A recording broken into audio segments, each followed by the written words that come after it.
अध्यक्ष, आजच्या सभेचा अध्यक्ष हा जबरदस्तीने त्या खुर्ची बसवले.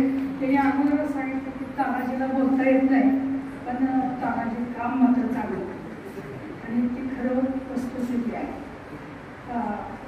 मला त्यांनी तुम्ही जनरली मुख्याध्यापक किंवा अध्यक्ष निवडताना काय करतात की त्या संबंधित व्यक्तीला पत्र पाठवता, त्याचे संपर्क साधता, तुम्ही ते पद स्वीकाराल का, याल का, तुम्हाला मिळेल का वगैरे असं सगळं विचारतात. पण मला हे काय विचारलं नाही, काही नाही, आणि पत्रिकाच माझ्या व्हॉट्सअपवर पाठवली. कार्यक्रमाचे अध्यक्ष तानाजीराव बाबा.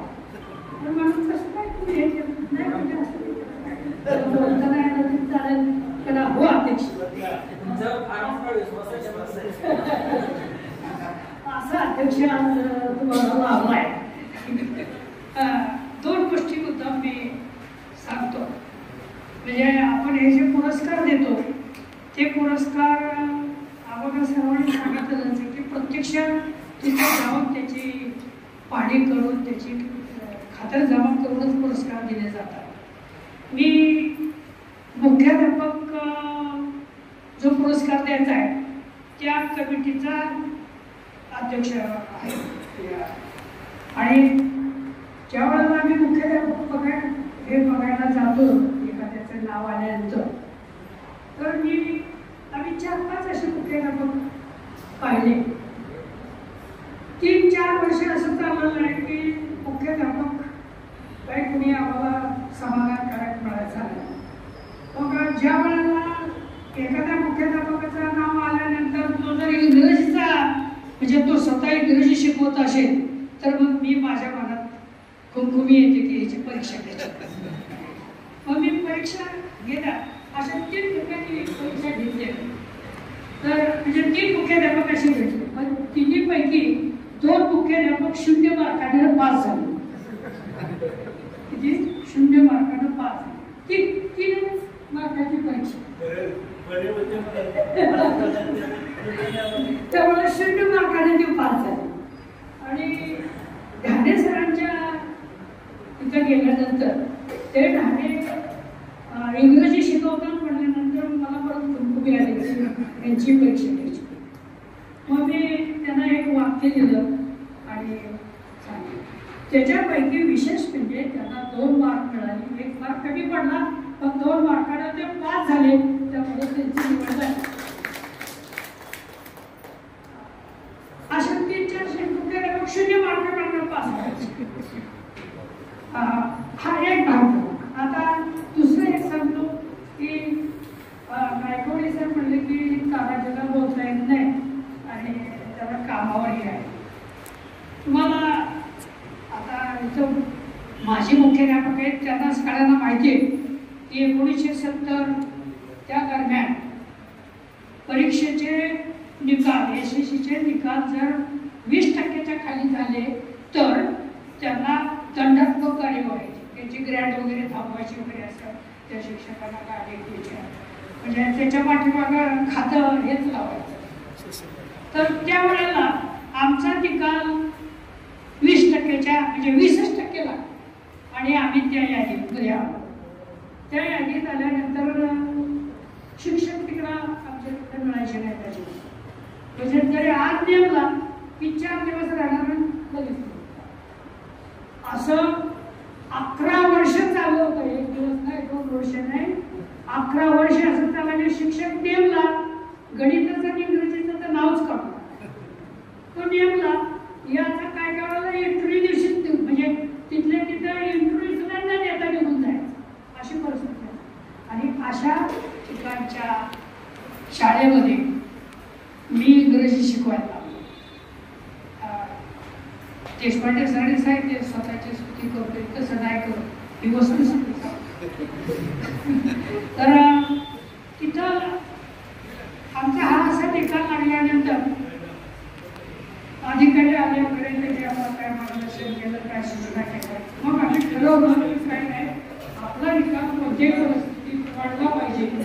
आणि त्या दृष्टीनं मग एकच गोष्ट ठरली की प्रत्येकानं आपला विषयाचा निकाल हा किमान 50% तरी लागावा तिथपर्यंत जास्त नको, 50%च लागावं असा प्रयत्न करायचा ठरला आणि जो आपापल्या कामाला लागायचा.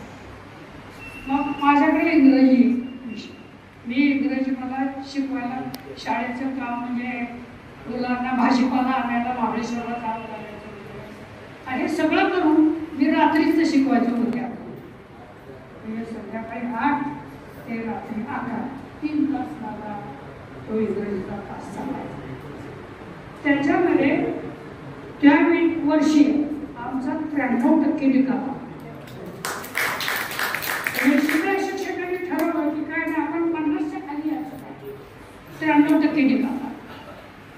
आमच्या शेजारच्या हितचिंतकांनी सांगितलं की चिपळूणकर साहेब त्यावेळेला शिक्षण ते म्हणले की यांचा त्या तळदेवच्या शाळेचा निकाल कॉपी करून लागला.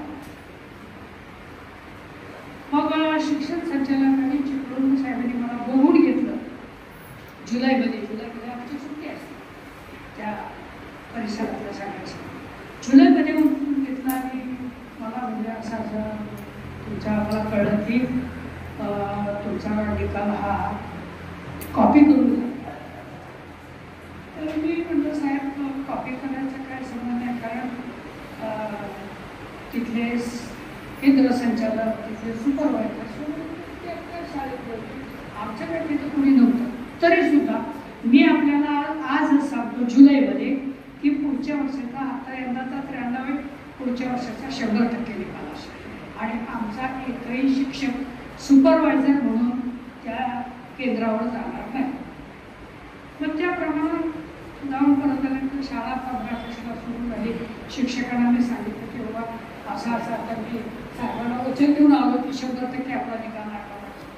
पुन्हा लोक कामाला लागले आणि आपल्याला विशेष सांगायचं म्हणजे लागोपाठ ज्या वेळेला 20%च्या खाली निकाल लागला तर दंडात्मक कार्यवाही होत होती.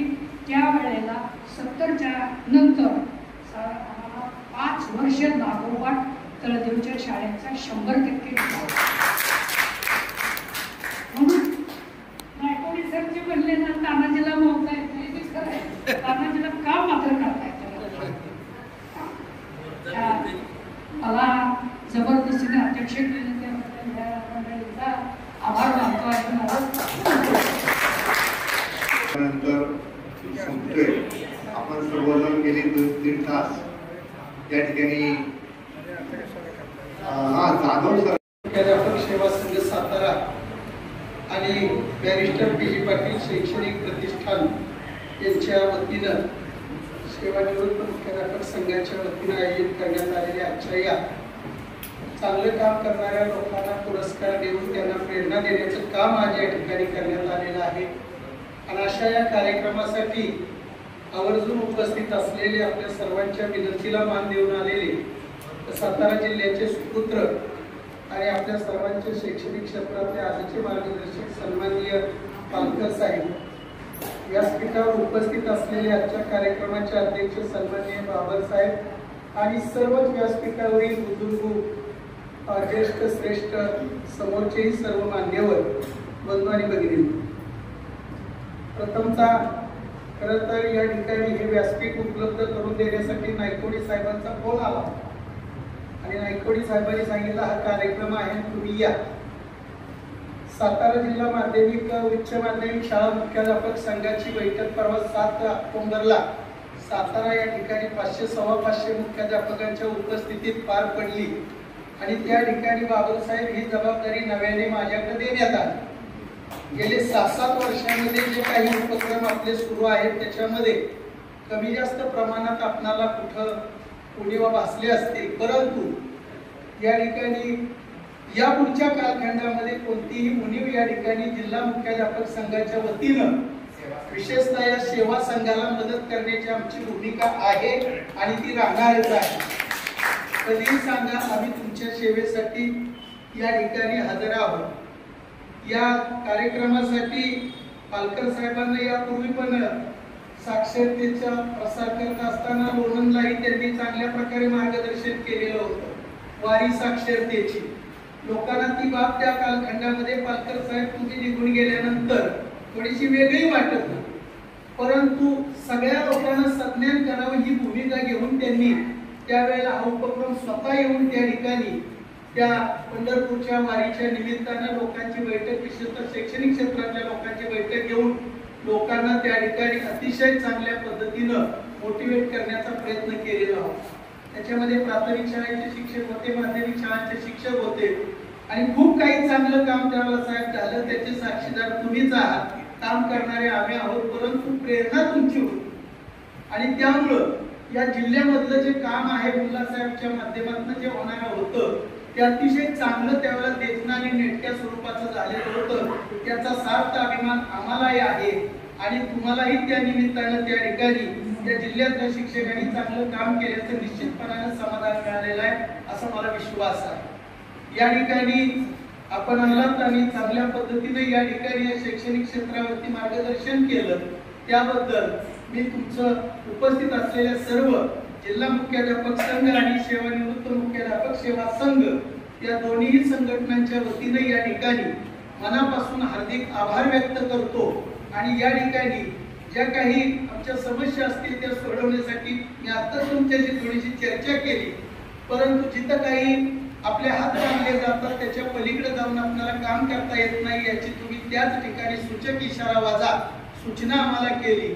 त्या माध्यमातून आम्ही सुद्धा तुमचा विचार आणि असणारा शिक्षणाचा प्रचार आणि प्रसार पुढे करण्याचं काम निश्चितपणाने चांगल्या पद्धतीने करू एवढंच आश्वासन या ठिकाणी मी आपल्याला देतो आणि आपल्या सर्वांचे आभार व्यक्त करून या ठिकाणी माझे 2 शब्द पुरे करतो. यानंतर सर्वांचे आभार व्यक्त केल्यानंतर सर्वांना या ठिकाणी अल्पोपहार आणि चहाची व्यवस्था केलेली आहे, त्याचा सर्वांनी लाभ घ्यावा अशा प्रकारचं आवाहन करतो आणि थांबतो. जय हिंद, जय महाराष्ट्र.